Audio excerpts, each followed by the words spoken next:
Good morning. How are you all today? Give a show of hands here. Who has students only in upper school currently? Okay, and keep your hand up if you have more than upper school and you're in middle school. How about just middle school? Okay, any lower school only families? Like really early starters? You never know. Well, good to see you all. I'm Dr. Berkman at the school. We're going to have a great morning together today. I'm just going to get us started. You've got a wonderful team that's going to present a variety of different things about not only our college counseling program, our direction, some of the wonderful news that we've already been hearing this year about our seniors and the variety of incredible institutions that they're matriculating into, but something I want you to be aware of, and this is a part of the morning that really is about the institutional part. This team and I meet very regularly. We're always talking about the landscape of college admissions. We're talking about, as a college preparatory school, obviously the best in the state, one of the best in the country. How do we need to modify? What are we learning? You all are probably somewhat aware that most of the large schools in the country now are getting 100,000 plus applications. The Common App has exploded with more schools. The number of students that are applying to 6, 7, 8, 9 schools. And obviously beyond that, the landscape sort of nationally in terms of mid-tier schools and college programs, federal funding has changed dramatically. At a pace and a scale unlike the previous 20 years, and probably for most of us. I'm fairly certain I filled out my college application in pencil.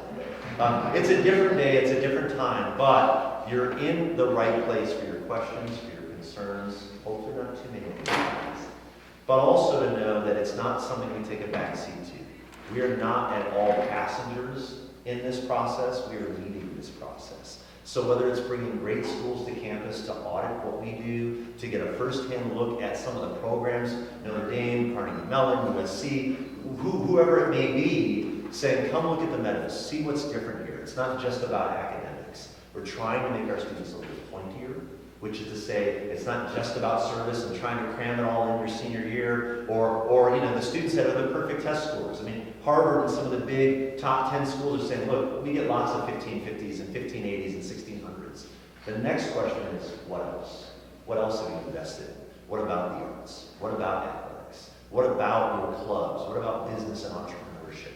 How do we get, and here's the language we're hearing, how do we get a little pointier? How do we get a little bit more focused on what's specific to your family's desires, to a student's levels of abilities, and ultimately try to really place students in environments where we believe that they're going to thrive. I'll say one last thing. We launched a series this year called Lunch and More. And this is something we do every 2, sometimes 3 weeks with parents in the community. I'm going to invite all of you to consider volunteering to do this. We bring parents or aunts, uncles, people that are connected to Meadows in some fashion. CEOs, entrepreneurs, business leaders who are coming into this very space or sometimes a sports studio to talk about not only the successes they've had, but the journey along the way. And I was sharing with a couple of parents earlier. One of our first ones this year was a gentleman who's been very successful in his career, a gentleman whose name you would certainly know, but who started his career after his MBA working in marketing for Downey Fabric Software. He has since gone on to produce films, he's gone on to market and manage major league athletes, and has been very successful in a number of businesses. But what the students are hearing consistently over all of the different people we brought in is that most often college isn't the goal. College is another step along the journey, which is to say our lives, and probably many of you can relate, are much more like ping pong. I started here and I realized I liked that, but I wanted something a little different. So I jumped into this and I realized I didn't like the long nights, or I like being able to wear like socks and not formal shoes, or I didn't want to have to wear a suit every day. Many of our careers have probably fashioned themselves similarly. And what our students are hearing is that college is an important step. It is a critical path for what we produce in a pre-K through 12 environment. But it's only another portion of the pie towards success. And as you listen this morning, I invite you to be curious. I invite you to think about questions that are meaningful for everyone and for your children. And I also invite you to continue to partner with us. We haven't figured it all out, and no school has, and colleges are evolving all the time. It's not static. So if you've got a great idea, we're very interested. If you know someone who knows someone, we're really interested in that too. But otherwise, we hope you enjoy the morning. Thank you to Melissa, Nicole, and Debbie for leading this morning. It's so great to see you all. Thank you.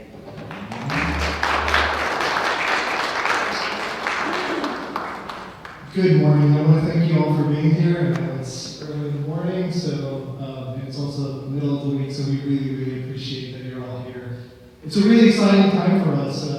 We are basically closing the cycle, so we have most of the students' acceptances. We still have some weakness out there, but it really is an exciting time that will culminate with our May 1st celebration of acceptances. So, all the students join us right here in the mall, wearing their swag and proud of their accomplishments. It's a combination of many, many years of hard work from the students and the parents. So we really believe it's a great time for us. So we're excited that you're here. It's good timing to get started. It's sort of like an introduction of what it is that college counseling does, but also what's the college landscape and the trends that we see and some of the things that we think matter a lot for parents to know, whether your student is a junior, sophomore, freshman, or in middle school. So I'd like to first introduce my colleagues here. So Melissa Lustig, who's there, she's the Director of College Counseling. She's really the engine of this department. She's a great leader. She's one of the hardest working people I've ever worked with, probably the hardest person I've ever worked with. So she's an amazing person and contact, incredibly knowledgeable. We have Nicole Batten, Dr. Nicole Batten, who's a newest member. I think last time that we had one of these events, we mentioned we really want to make sure that we continue to work on personalization. And one of those projects is we added a third counselor to our roster. So she's been fantastic. I haven't seen anybody connect with students as effectively as she does. That's something that I really admire and really envy. I think I connect well with students, but the way she does it is really, really electrifying. So she's been also just incredibly, an incredible addition to our team. And I'm Demi, and I'm the other Director of College Counseling. So one thing that I want to say about our department, I think really what we strive for at the very core of our philosophy is that we want to produce a program that is personalized, that is really tailored to the student and the family so that then we can curate an experience in college counseling for the students. We don't believe in being reactive. I don't think it's ideal for us to meet a second semester 11th grader, sit down and say, okay, what have you done and how can we turn this into an application? What we want is we want to meet students early so that we guide students in turning the decisions that they make into a narrative early on so that we can curate that, work with them, and help them find the right opportunities. So really, for us, it's about being there for the students, for the parents, making sure that we build relationships, that we craft early on with decisions and narrative, and really that is the work at the heart of what we want to do. I will say this is something that is pretty unique to the Meadows. You will see if you go around high schools and private schools, boarding schools, college counseling normally begins in 11th grade. So I think the opportunity here that you have to really help students craft and build their narrative is a unique one, and one that I think it's really, really valuable. So that is the work of what we do. Today we're going to talk about a few things. The main thing, the first thing that we're going to start off with is the factors considered in admissions. We want to first give you a quick overview, a macro view of more or less what colleges are saying that they care about. Then we're going to go, and I'll explain more what narrative building even means, but we're going to go focus a little bit on that.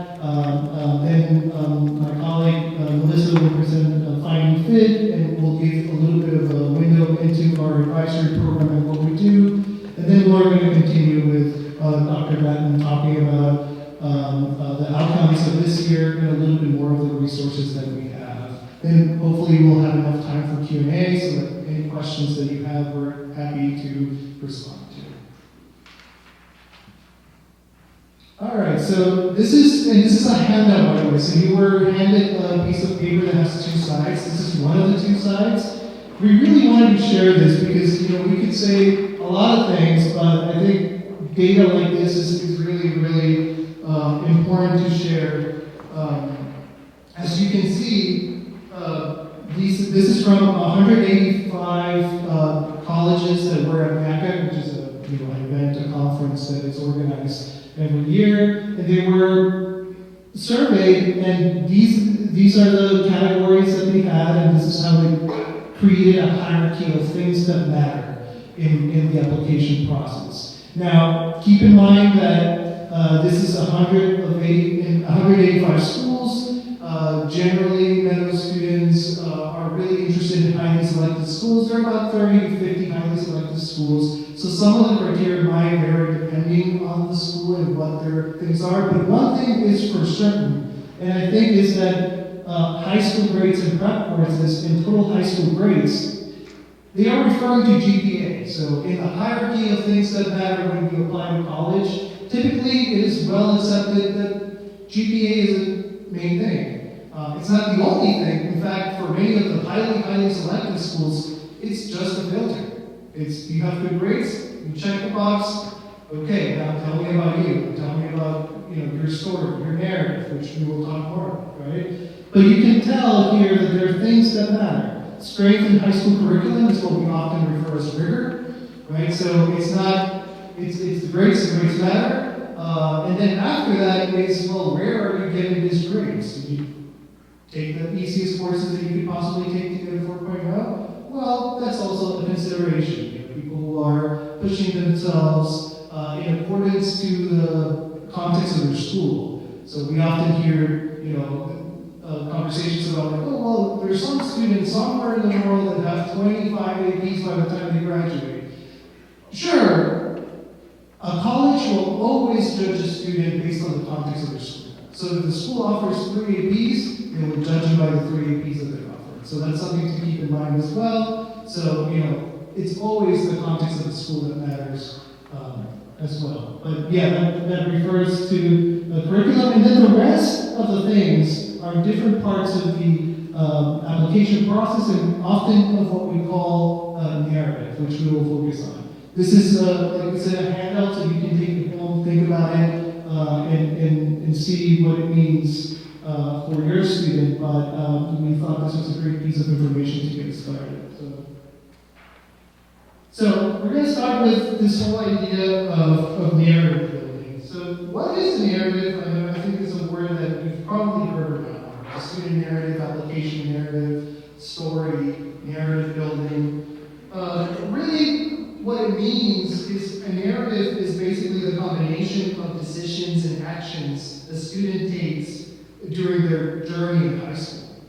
So it is all these little decisions, big decisions, that they take, and more importantly, how they present them to a college. Because, you could have a student that did so many things and went through so many things and accomplished so much, and at the moment of application, they get really overconfident and they're like, oh, just, wing it, it's going to be fine.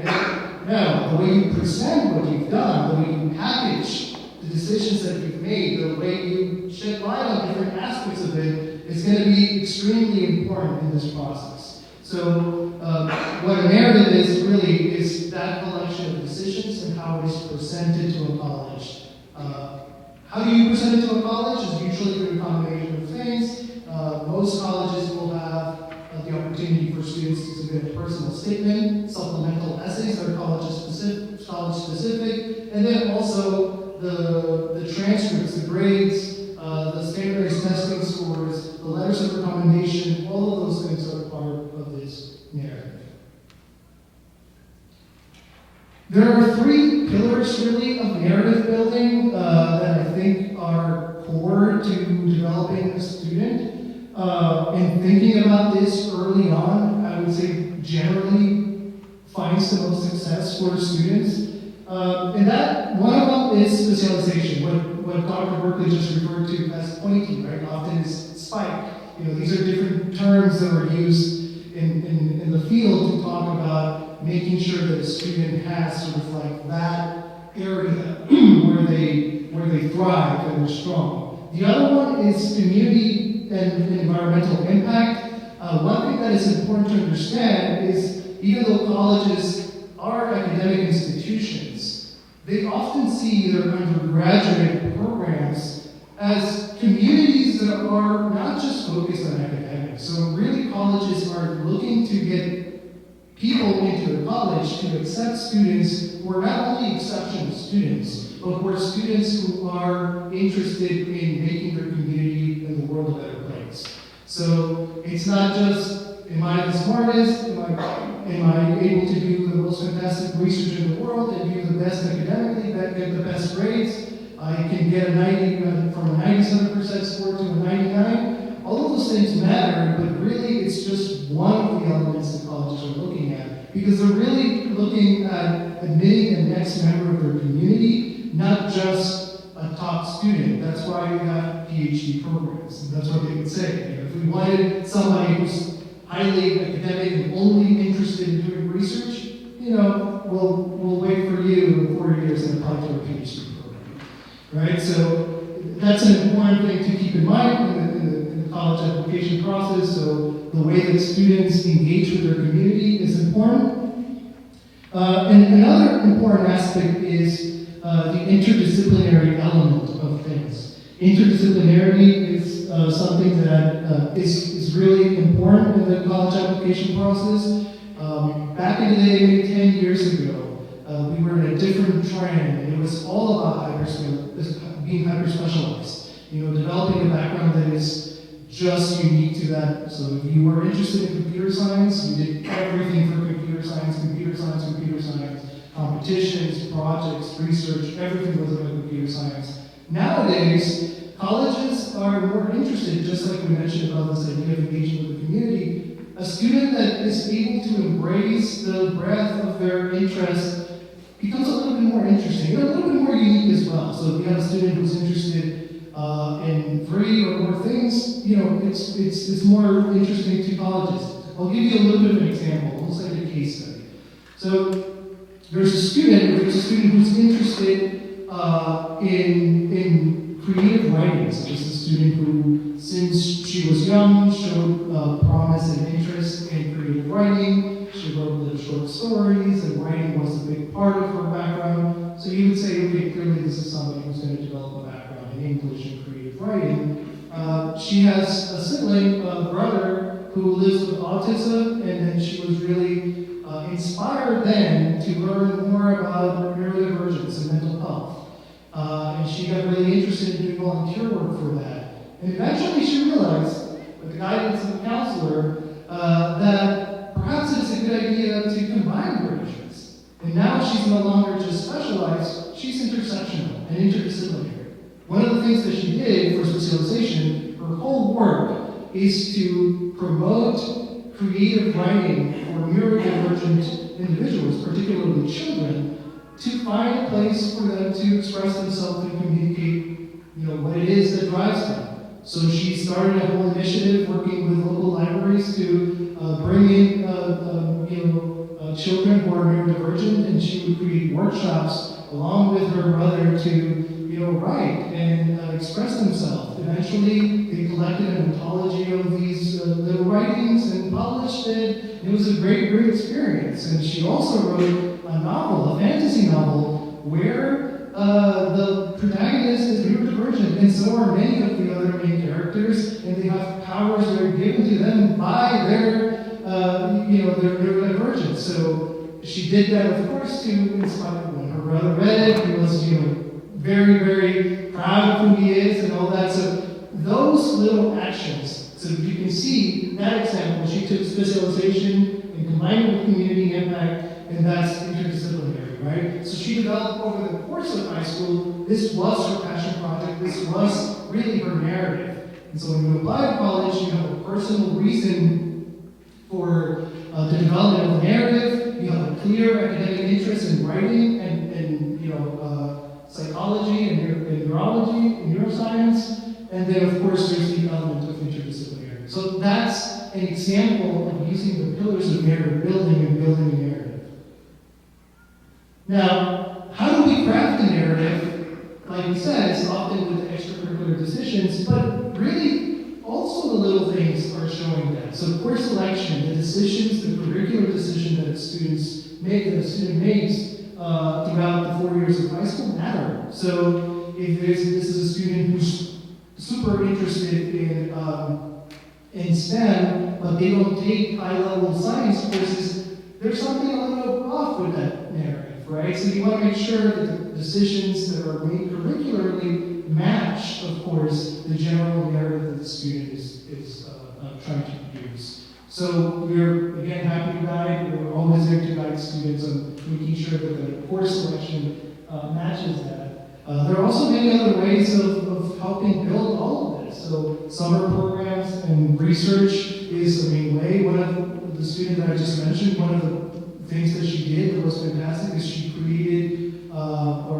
she worked with a mentor and worked on a research paper about the ways in which creative writing helps neurodivergent children sort of like find a sense of belonging and self-importance. And she presented at conferences, she published that in a journal, so that's one of the ways to do it. There are many research-based summer programs, leadership-based summer programs, and other opportunities that can be relevant for the students and where they are. So these could be parts of crafting a narrative. Of course, what they do in their community, and I don't mean just their community, but their Meadows and school community matters quite a bit too. If they really care about a certain topic, maybe it's a good idea to create their club and bring their friends into these things that matter to them quite a bit. So all of that really is a way of doing that. Leadership, there's no college who doesn't like leadership, by the way. So you can know that leadership is something that you definitely want to craft. There are different forms of leadership. It doesn't mean that you get in front of a stage and give a great speech. It doesn't mean that you have to be the president of something. Leadership manifests in different ways. And finding the ways that we can show initiative, lead, and drive the cause that you care about in your narrative is a good way of showing leadership. Again, we're happy to brainstorm a lot of this with students. And like you said, in the examples that we give are for community engagement and passion projects. So really, as we think and you think about this process, we really invite you to set up meetings with us and help in this process of narrative building and how we can help with course selection and the different things that students do extracurricularly to build the best narrative that we can possibly be. And that's a great way of keeping things authentic, right? All the students, many thousands and thousands of students work really, really hard. And many of them have great GPAs and perfect SAT scores. What makes a student different is really those pointers of authenticity, those intersection of interests, that drive from seeing your sibling who's neurodivergent and wanting to do something. That's really what makes a difference in the college admission process. So with that, I'd like to now have my colleague, Ms. Leslie, here to present this part. Thank you.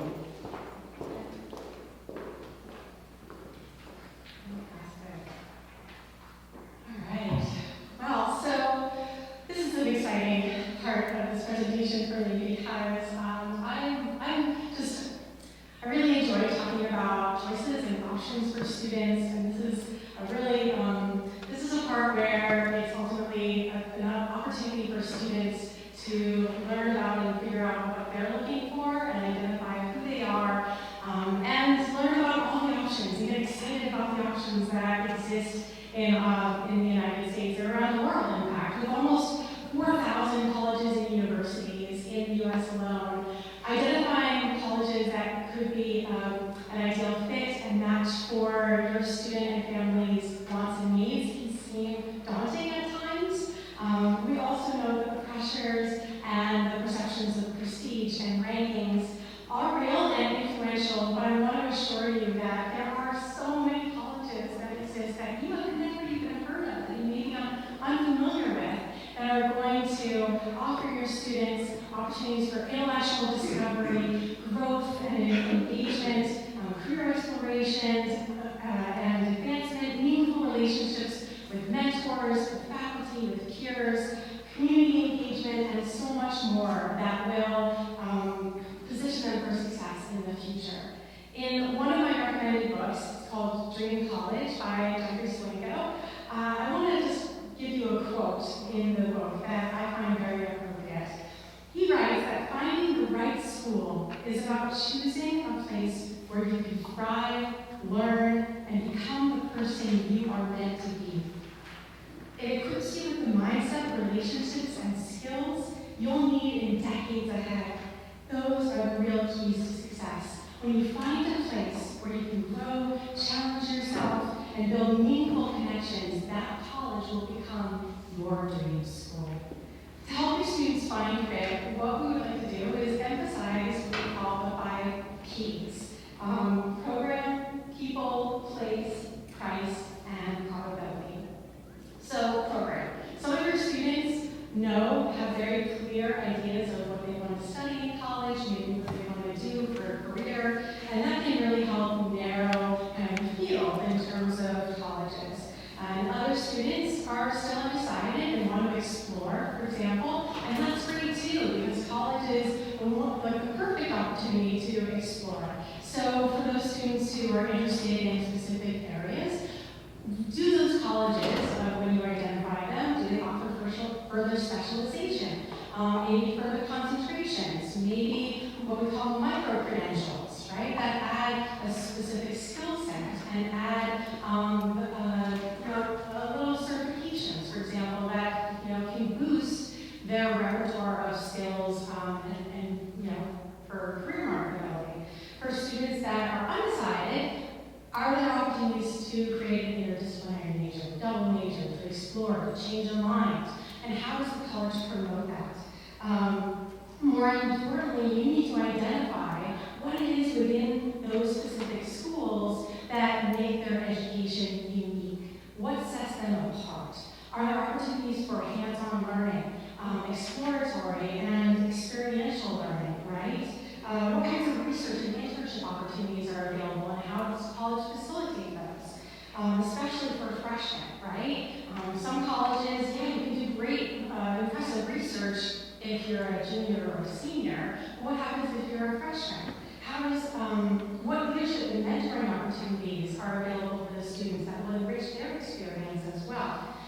And what about the teaching, the quality of the teaching, right? So just because a college produces great research doesn't necessarily translate into exceptional teaching, right? So how accessible are the teachers? Do they all have office hours where they are welcoming and engaging, both in the classroom and out of the classroom? How big are the classes, right? Are they more lecture-based or discussion-based? And for students, your students need to know themselves too, right? This is where it's really important for that student to be very introspective and know how they thrive in the classroom and whether that college will meet their needs when it comes to maximizing their learning and education. It's also worthwhile to discover what those students with the graduates from those programs are doing after they graduate, right? Where are they working? Where are they going to grad school? So on LinkedIn, for example, you can research the alumni from particular colleges, you can research the majors, you can Google it, and see where they're working, right? What are the avenues after school, after college, and how is that institution setting them up for further pursuits, for success? On the U.S. Department of Education, there's a great resource called College Scorecard, which I encourage you to write down. And it actually will tell you the median earnings of students who graduate from those schools. A college's career center will also be able to should be able to tell you who comes to campus to recruit their students, right? What kind of career opportunities are available. And so you can use those earnings and outcomes as yet another data point. What we're trying to do is identify colleges that invest in your students' happiness and success. And what kind of investment will it be for you? People. Students thrive when they feel a sense of belonging and they feel a sense of community. So it's crucial to be able to connect with students who are going to be your peers and also your professors. When you visit a college, for example, pay attention to what the students are doing and what they say about their institution. And if you can't visit, because visits are very expensive, we know that, go online, go on Reddit, go on College Confidential forums, go on niche.com, and you can look up a specific school. So what do the students love about their school? What are they criticizing it about? Do they seem to be flourishing? enjoying their experience there? And more specifically, how do they connect with each other within the community? How does the college facilitate this and kind of mentoring that happens? So do students stay on campus on the weekends? Is it more of a suitcase campus where students go on campus a lot, they go home? Is it a commuter campus? Right? Is it more residential or is it more transitory in that sense? So from a broader perspective also, there's a sense of culture for every college campus, right? And going to college, for example, in New England, it might be very different from going to college in the South in terms of culture. Also, some colleges are very collaborative, others are very competitive. What is going to nurture your students' happiness and their success and allow them to flourish? What kind of environment are they looking for the future? Think also about the social capital that they're building at college, right? These are potential networks that your student is going to be able to tap into when it comes to jobs and internships for the future. So thinking kind of strategically as well, and not just working from the gut, although the gut is really distinct, is very important too. Place. Place is all about location, right? Location can play a huge role in influence a student's academic experience, their career opportunities, as well as their social experience. So if a student is interested in a specific area of study or a specific industry and career, what's the proximity to those industries, right? Whether it's hospitals or biotech firms or engineering companies, film and art, for example. So what's near that college and what kind of access will the student have to those opportunities? From a social perspective, what do students do on the weekends? What do they do both on campus as well as off campus? And for some students, proximity to things like the outdoors and the beach are very enticing to them. That's something that they might be appealing. For other students, being in a major city, being in close proximity to a city, maybe they want more of a suburban campus, those factors could be important. Weather could be important.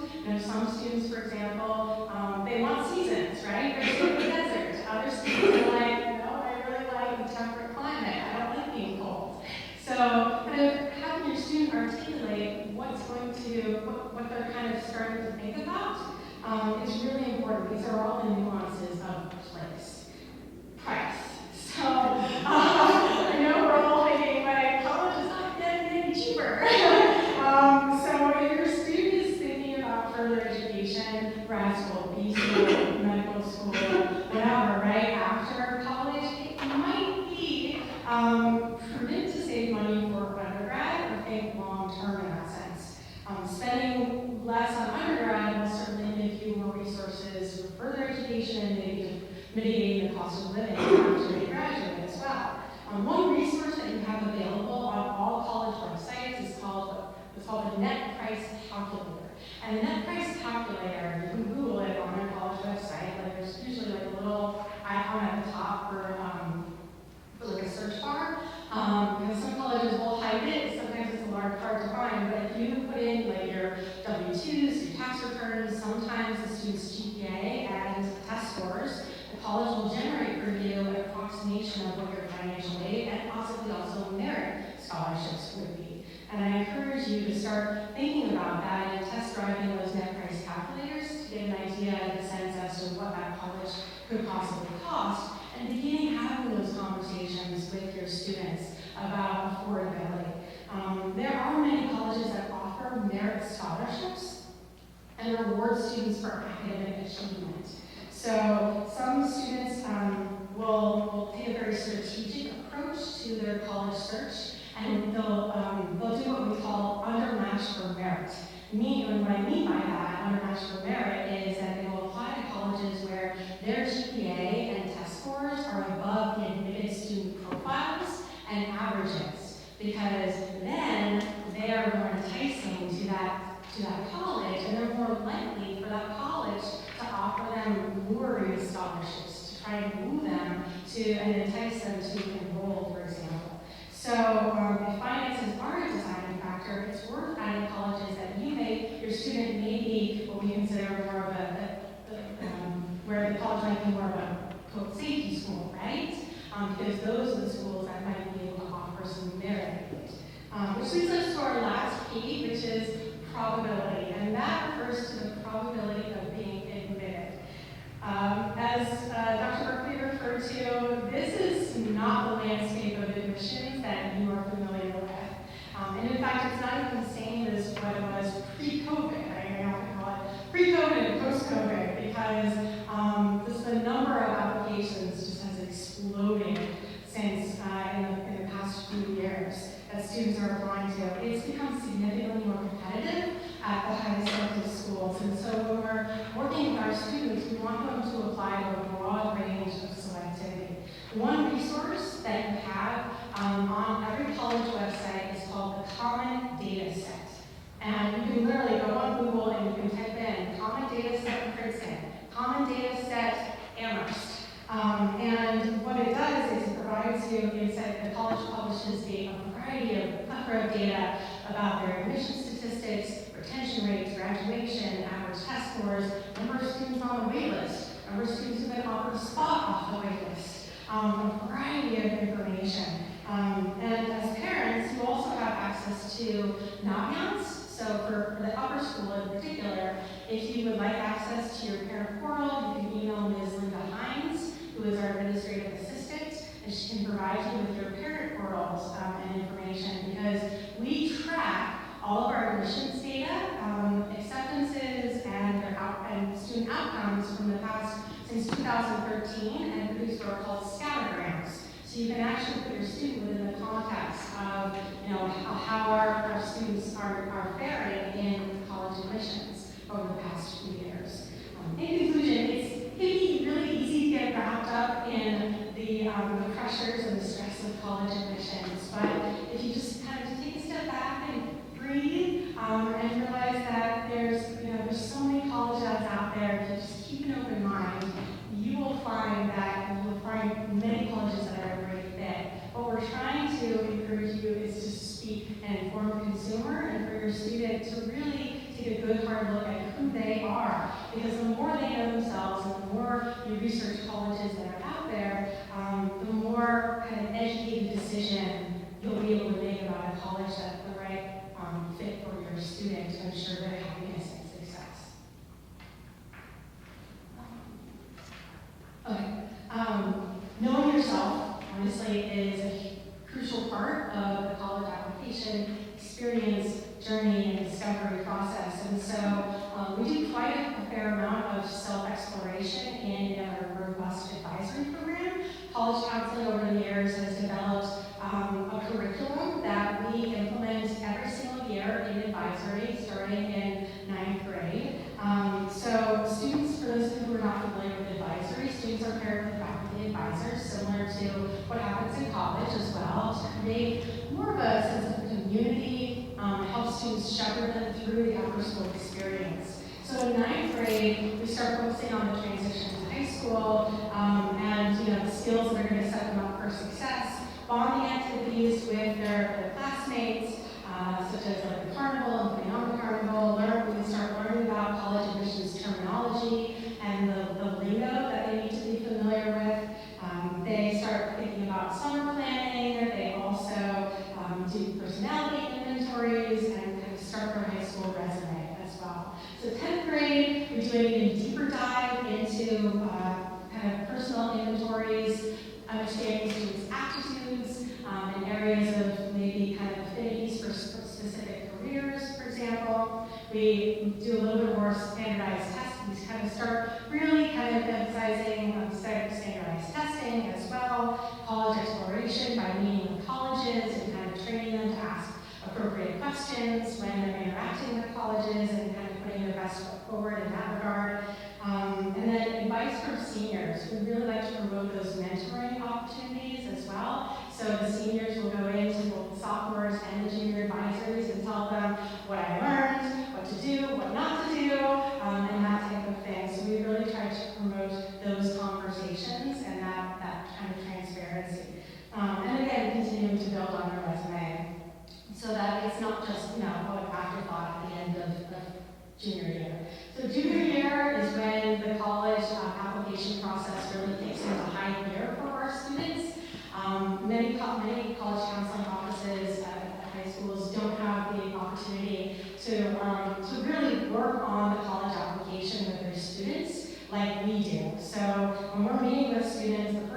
semester of junior year is all about college exploration. They actually get assigned a college research project. So that way they can dig deeply into a college that they might be interested in and then learn about all the other schools that their peers have researched as well.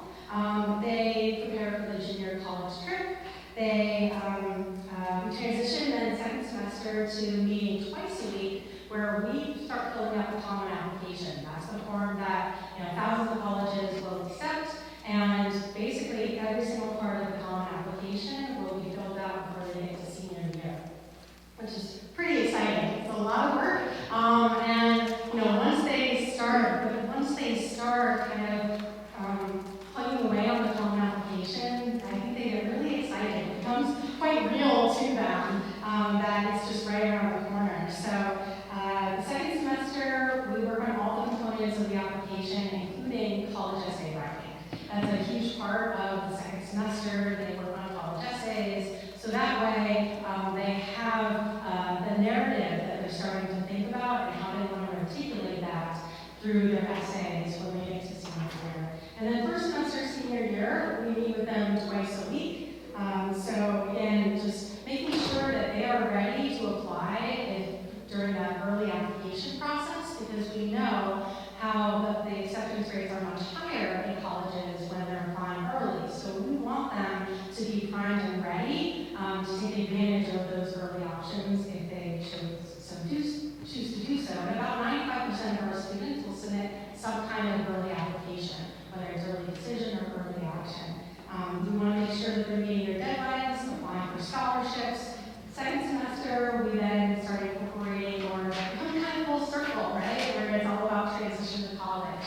So just like freshman year is transition to high school, now we're thinking about those next steps and how to ensure that they are independent and can manage in self-sufficient ways. So that's a little bit about our advisory program and how we take students through the college application process every step of the way. At this point, I'm going to turn the mic over to my colleague who will give you a window into our class of 2026 outcomes and the incredible year it's been for us. Hi everybody, thanks for coming out this morning. Again, my name is Nicole Batten. I might not be familiar to very many of you because I am new this year. But let's talk about some quick fast facts for our class of 2026. Each year, we see our students applying to more and more colleges and universities. This year, students submitted over 1,300 applications across the country and to one foreign country. All of our students applied and were accepted to four-year universities and colleges, and 34 of the top 50 ranked by U.S. News and World Report national universities our students were also accepted to. This year, our students broke a record for grants and scholarships, being awarded over $11 million. And we had 5 NCAA Division III athletic recruits out of our class of 2026, which is 75 students. Specifically, what we see our students very proud of is the amount of scholarships and grants that they have been awarded. Every day we were having, especially in the fall and in the early spring semester, we had students coming into our offices. Oh my gosh, I got this scholarship. Oh my goodness, they're offering this much to go to school. And they're all very excited. It not only will help pay for college, of course, but it makes them feel a little bit more confident in their kind of abilities and the fact that colleges want them that bad. So, this is on the handout. This is one of the other side of the handout that we gave to you today. It's our snapshot of acceptances for class of 2026. So this year's seniors. We divided them up by GPA, top third, middle third, bottom third. As you can see, all of our students get into great colleges. From the handout, USC is one of our most popular schools amongst our students, and we see acceptances across the board. Bottom third, middle third, top third. As we continue to move forward, we're seeing colleges and universities grow more and more selective. For example, Vanderbilt university, about 4 years ago, their acceptance rate was 10%. This admission cycle, their acceptance rate was 4%. It is getting more and more competitive. We are also seeing schools moving from rolling admissions to having regular deadlines, early deadlines. For example, I was just visiting the University of Arizona on a counselor fly-in program this last weekend, and they have traditionally been rolling. They have also accepted pretty much anybody that would apply. They have gone away from that because it's not doing students a service to accept them knowing that they may or may not graduate or succeed in the programs that they're offering. So they have moved away, and many colleges are moving away from that kind of a model as well. We're also seeing schools that are going from a test optional model to test preferred. It's still optional, you do not have to submit your test scores, but I was back east recently visiting many Boston area colleges such as BU, Boston College, Tufts, and they're seeing, because of the amount of applications they're getting, they're kind of preferring the test score just to add to something they can compare other students to. Again, it's still optional, not required, but it is more preferred. We also have a website here for college counseling at the Meadows School. If you go on the Meadows School's website, you click on academics, you go to college counseling, you will see college counseling page pop up. One of the things I like to highlight in each meeting that I have with students and parents is that on the right side of the web page, if you scroll down, you will see our group of lovely seniors from last year, but to the right of them is our 4 gray kind of boxes. The bottom one is, I believe it's the bottom, I believe it's the bottom one. Summer programs, competitions, and more. That is a very lengthy document, almost 200 pages, divided into subjects, programs in the arts, programs in pre-law, pre-collegiate programs, free summer programs, competitions, publication opportunities, research opportunities. So if you and your student are looking for something to do over the summer that would help add to their extracurricular list, or maybe help them decide kind of what they would like to do in the future, what they would like to major in, I suggest going through this. There are plenty of options across the board, some local, some online, some in person, on campus options, but it is a great resource to be able to use. We also have our QR code over here. It's College Counseling on Demand. These are all of the kind of YouTube web videos that our department has put together to answer some of your more specific questions regarding the admissions process, testing. We even have some stuff from a few years ago about athletic recruitment. All sorts of things are offered on our College Counseling on Demand. And I am hurrying very quickly because we only have about 7 minutes left. And I wanted to make sure we had time for questions, but before I do that, here is our contact information. Ms. Hines, who was referenced earlier today, her contact information is the last there on the list. Please feel free to reach out to any of us with any questions you have, to set up meetings. We all have Calendly links that we will send you. And I would like to say thank you very much.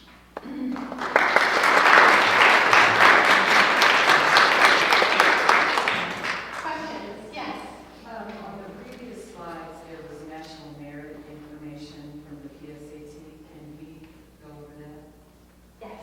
So, national merit. So, 9th grade and 10th grade students will take the PSAT, which is the preliminary SAT. Typically, what we tell students is that it's an opportunity to start practicing and kind of approaching kind of the mindset of test prep and being familiar with the kinds of timing, the kinds of questions that are being asked, etc. We offer boot camps for students, SAT and ACT boot camps, PSAT boot camps for students to prepare for those exams as well. Then in 11th grade, the students will take in October, will take the NSQT, which is the National Merit Scholarship Qualifying Test.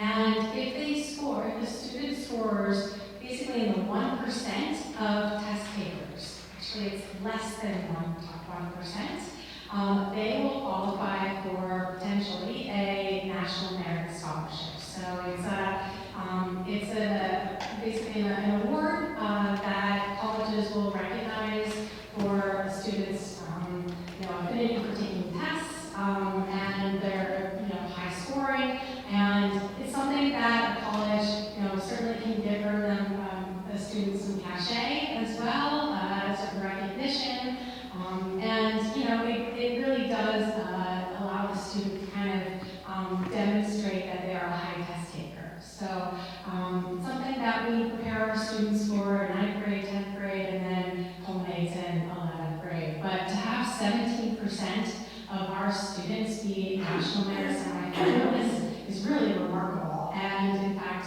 3 winners of the 9 students of the 75 who actually won scholarships. And that translates into money as well as recognition. Does that help? Yes. Okay. Yes. I have a couple of questions. Firstly, do you recommend getting an outside counselor to help? And does that help? And also, maybe going along with that same line, the college essays, or these essays that are going to be submitted, who looks over them and kind of guides them to see, is this a good essay or it's not a good essay? So I know a lot of people kind of get somebody from the outside to look over it too, but I'd like to know what your opinion is on that. Yes. So I can tell you that you absolutely do not need an outside counselor if you make good use of the resources that we provide, right? So we have open doors, and one of the things that we like to say is that you don't just have one counselor, you have 3 counselors, right? And so we are available during the summers.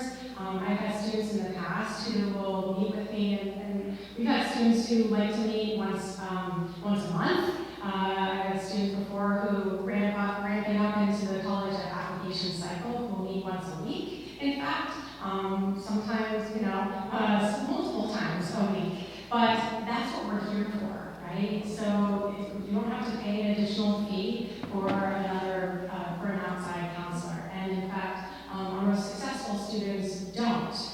One of the reasons why we think that's important is because what we do is we ensure that the student's voice is always authentically incorporated into their application. We're never trying to take over for the students. We're empowering them and ensuring that the application highlights their strengths and that it also sounds like them, right? And sometimes what happens for students that use an outside counselor that it's happened before that the student will come in with essays that have been over-edited and we have to start over from scratch because a college, I can tell you having worked in college admissions for 12 years, they can sniff that out with a bloodhound. They know whether or not it sounds like a 17-year-old and whether there's a sense of consistency in the writing throughout the application as well.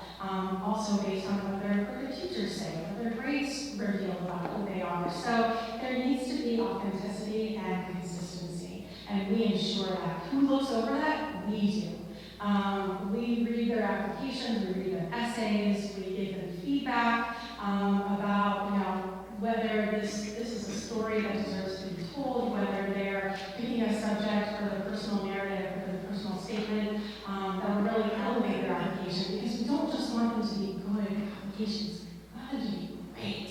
We want that student to pop off the page, right? For an admissions officer to read that application and say, yes, we need this student on our campus. And it's how they tell their story that can make all the difference in the world. Can I just add one thing? Hi, I'm in pajamas, I apologize. I'm Dr. Bowen. I've worked at 5 independent schools. I'm going to do 30 seconds. I've never worked with a group of people who are more available. They are available all the time. Way too much, I tell them, but they're not going to stop doing it. I just want to throw that out there. And I usually don't dress like this. I just want to add real quick. I think one of the biggest advantages of also working with us, I think we've had students in the past who it's like to have a private, and then maybe we meet once a year at Meadows, once every 2 years. Keep in mind, we write the letters of recommendation. So if we're working with a student directly, reading their essays, working with them, we know them better. We can write a better letter of recommendation for someone that we see, know, and have read their work. Letters of recommendation are important. That's an important part of the process. The more we know the student, the better we can advocate for them. So that's an important component as well of the process. So, Ms. Lustig said, we also can all look at the essays. It's not just one of us. I've read essays from both of their students. My students have come to them for essays as well, so they can get multiple perspectives, different eyes, and in a group that's collaborating and talking about these students' essays as well. Yes. I've heard that now when students apply to college, they have to know their major ahead of time to apply. Is that true? And do you help them figure out what major they should apply for? I would say it depends. I mean, there's certainly some majors that you need to know. If you're going to apply to a business school, you better know that you're going to apply to a business school that lives in that. I would say for most colleges, in the College of Arts and Science, what you're doing is you have generally 3 slots, fields of study that you express interest in. And that's almost like a ranking of different majors. In reality, I think it's definitely good to making sure that you have a spike in specialization and that you're able to articulate interest in certain fields and working with some professors.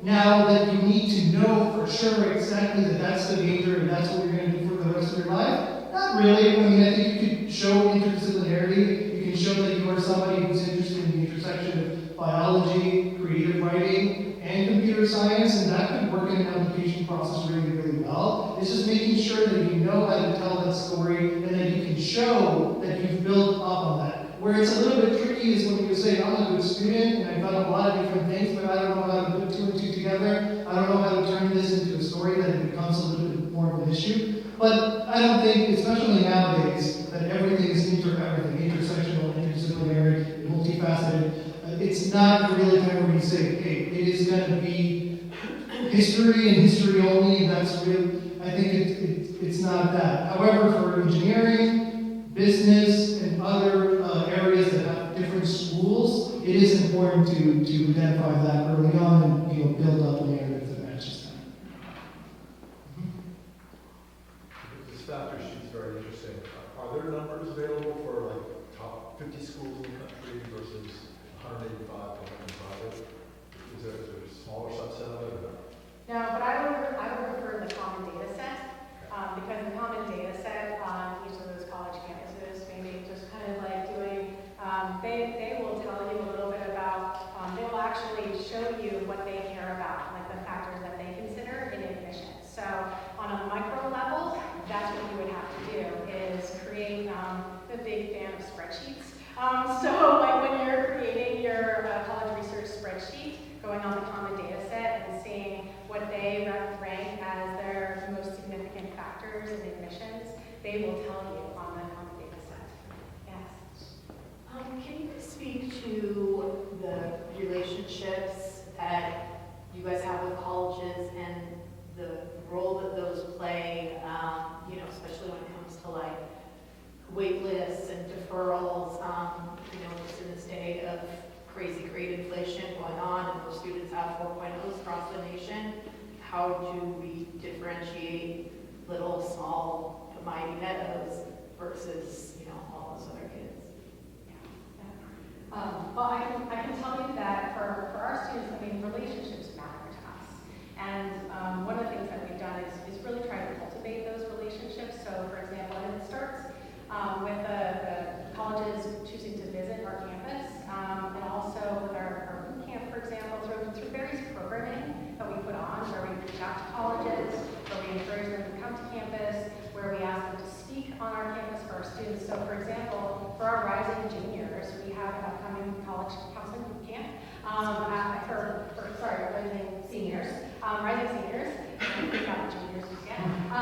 So we have Craig Mellon speaking. We have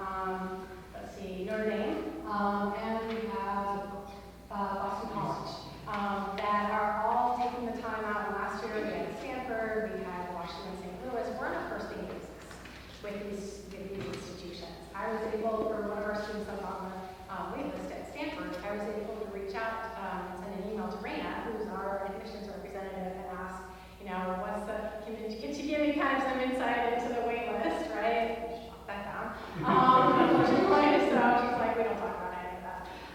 But there are many colleges where they understand the reputation of the Meadows. They were a highly regarded college preparatory school, and where we can literally pick up the phone and call a college like Boston College or Northwestern or U Chicago and say, hey, Bernice, you know, we have a student on the wait list, and just wanted to put in my 2 cents and advocate for this student, and they listen to us. So that's That happened this week. So we got a student in the Chicago wait list. We sent an email and we said, well, we trust you guys and understand, you know, the connection that we have. They come to our case study. You know, we've had conversations, and you know, the same day we sent that email, that student got off the wait list. Something similar happened last year with Vanderbilt. So you know, we do have connections and know a lot of the admissions officers. Some schools have different policies. Stanford didn't shut us down because they shut us down because that's their policy. They don't talk to us. So how important are the college readiness programs that happen right before the senior year? Do the kids does it make a difference to their application if they're in those readiness programs on campuses around the country? the pre-collegiate programs, Yeah. you mean? Yeah. One of the things I like to say about the pre-college programs is first of all, you know, there's 2 advantages to that. Number one, if the student is starting to explore a particular area of discipline that they're interested in, let's say if a student comes to me and says, I'm interested in studying business. Well, okay, there's so many different variations of business, right? Whether it's marketing or real estate or data analytics, right? So it allows a student to start kind of honing in on that area of specialization that they might be interested in. A student says they're interested in medicine. Well, what kind of medicine? Are they interested in dermatology, being a pediatrician? Are they interested in research with regard to medicine? So I think it helps in terms of that narrative building. It also helps with regard to, it helps them kind of extend their world and their knowledge outside of their bubble, so they can start, you know, kind of being inspired by peers and seeing and understanding kind of what others that are interested in that same field are pursuing as well, just in terms of kind of like their trajectory and journey and choices that are available to them. So I think it's great to be kind of rubbing shoulders with students from all over the world who are equally inspired and passionate and driven. And then also for students that are interested in a specific college, these days it almost seems like every college has pre-collegiate summer programs, whether it's Northwestern or Brown or U Chicago or Stanford, or I mean, you name the school and they've got a pre-collegiate program. Some are more competitive than others. I often say that you can tell if a program is more competitive if they have a lot of requirements. So they require an essay, they require a transcript, they require recommendation letters, right? And we can also help you curate some of those more selective programs that are going to align with and add value to your application. If they are prestigious, yes, it can help. Maybe not at that specific school though, but certainly also if it's on a college campus that a student is interested in, they are able to articulate through their experience on campus what it is about that school that really inspires them and appeals to them, when they can say, this is why also college visits can be really valuable, when a student can say with a degree of knowledge, right, and specificity, when I was on campus for this program, I had an opportunity to work with the professor at, you know, Vanderbilt School of, you know, International Relations, or whatever it is, right? And these are the things that I find very compelling about that institution. So again, it adds another layer of detail when the student, because a college these days, one of the reasons why colleges, it's become so selective too, is one of the things that they're looking at. They want to ensure that when they're offering a student admission, that admissions offer is going to be accepted by the student, right? They're trying to gauge, are we one of 20 schools that the student is applying to, right? Or are we one of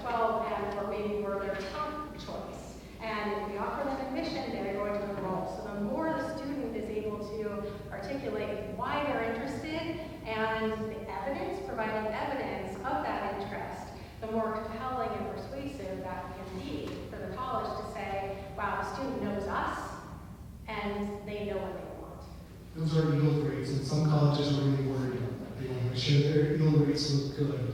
I will also say, yeah, for some of the summer programs, especially the ones that are very, very selective, they can look good in an application process too. In school, I mean, if you get, for example, if you get admitted to RSI, for example, that has a 0.8% acceptance rate, you know, when you're applying to a college and you have shown that you can get into a selective program that has a lower acceptance rate than their college, it does have an influence in the application process as well. It's also very standardized. Everybody knows what RSI is. Everybody knows what type of research they do. And the same is true in general for selective summer programs. They can be something that you can show almost as an award or an honor, or something that you got into a very selective process. Usually, they have a lot of some of these applications. RSI is way more expensive than any college application. So.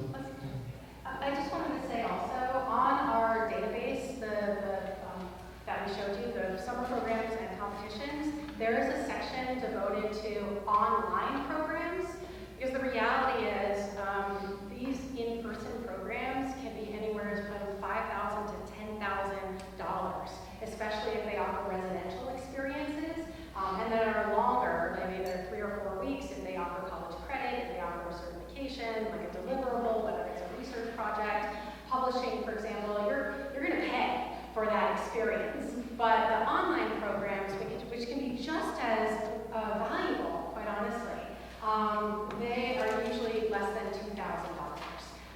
And they can also, especially for students that are freshmen or sophomores, that are still trying to kind of figure out what they want and what they're looking for, and also may have very busy summer schedules. Maybe they're taking summer math, maybe they're taking economics and health, right, to try and accelerate in their curriculum. They have an internship or a job, or they're volunteering. Like, our students are crazy busy, right? So the online programs can give them yet another avenue to explore college, to demonstrate their intellectual curiosity, and a particular area of study from the comfort of their own home. Right. Grades the same, similar, or like if it's online, or if you go? I would say mostly for that college, again, it's always about making sure that you show alignment and a connection to the school. If you do have an online program for, let's say, Brown, summer at Brown online, and on a whatever course, will that carry a lot of weight on the application itself because of the program? Not really, but it might be that the way that the student is able to articulate an alignment with the college might help them. Maybe in person it could be a little better if they say, when I walked into the library, you know, it could have something else, but you know, they could. It depends on how the student is able to articulate that alignment with the college. Maybe one last question, then we'll stay around.